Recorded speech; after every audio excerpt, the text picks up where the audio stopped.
This is me kayaking in 1999. Back then we had bags of enthusiasm and little idea what we were doing. But maybe that's just what makes being young so exciting. You're not constrained by pursuing sensible ideas. Most of the stuff we did was stupid, and sometimes we bit off more than we could chew.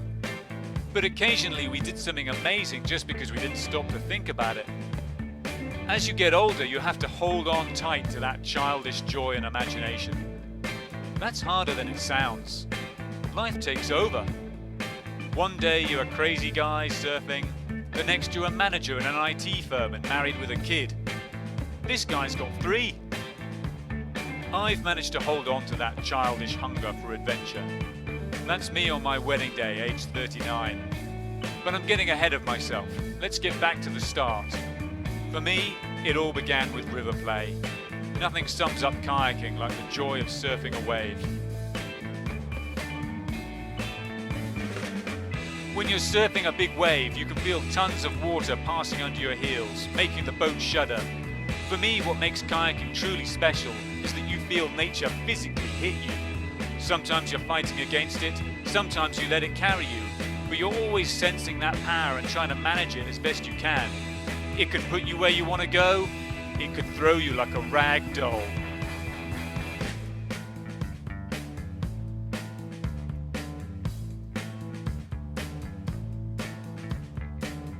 At first, river play was just surfing and spinning your paddle.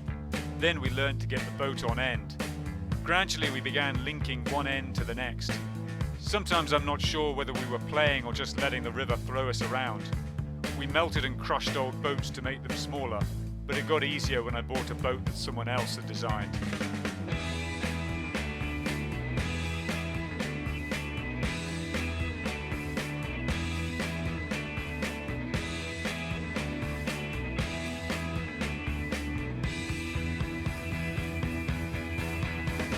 It's the impact from the power of a river that has always excited and inspired me. And that background of river play attracted me to the fun lines, the cheeky lines you might say. That's what took me to Austria in 1999. At first we paddled rivers that might not look out of place in the UK, but gradually I realised that alpine paddling is very different to paddling in the UK, and my eyes were opened to the possibilities. The first time I paddled the Inn, it blew my mind. It's not particularly difficult. In fact, it's barely grade 3, but I'd never seen that much water passing per second, let alone that much water flowing into a rapid. Since then, I've done solo descents of all the rivers we walked away from in '99. Here are some clips from my solo descents of the Utz, the Inshoot and the Finstermunds. Back in '99, I'm sure I would have thought that someone doing solo descents of those rivers was a madman. But as you get older, you get pretty good at assessing which holes you can punch and which you can't. Sure, it's also about technique, and boat design has evolved, but I think it's mostly about knowledge of water.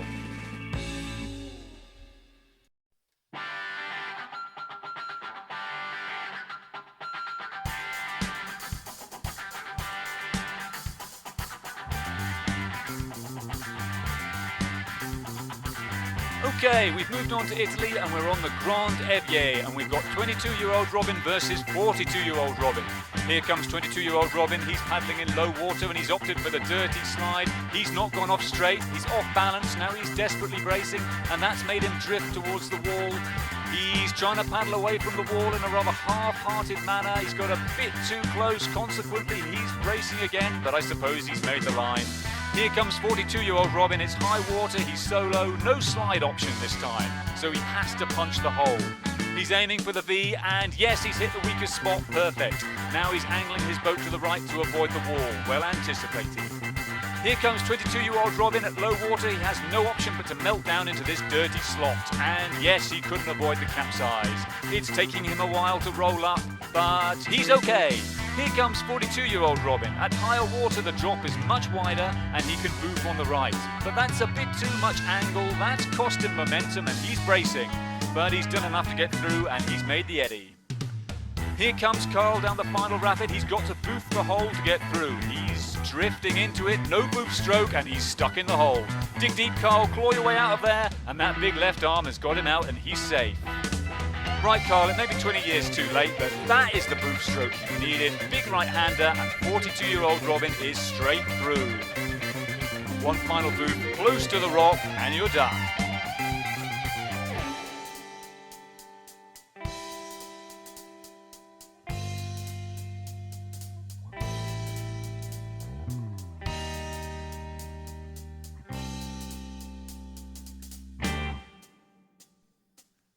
At the end of 1999, we went to Spain. Here are some highlights from those rivers.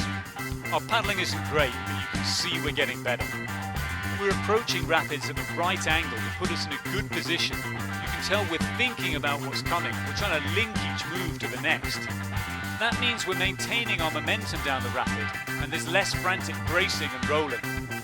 Okay, the boofing's still not there, but in general, the lines are looking smoother and more confident. As I've got older, I've continued to improve. These days, I have a much better understanding of water, a better anticipation of how the river will push the boat, and crucially, my boofing has developed. We're older and wiser, but most importantly, we're safer. As you get older, you develop a much sharper picture of what you can and can't do. Young Robin wasn't constrained by that, and in part, that's what made those heady days so exciting. We were full of fun and crazy ideas, and if you can, you should try to take some of that spirit into your 40s. Is he just gonna go straight into the middle of this? He's a fucking madman.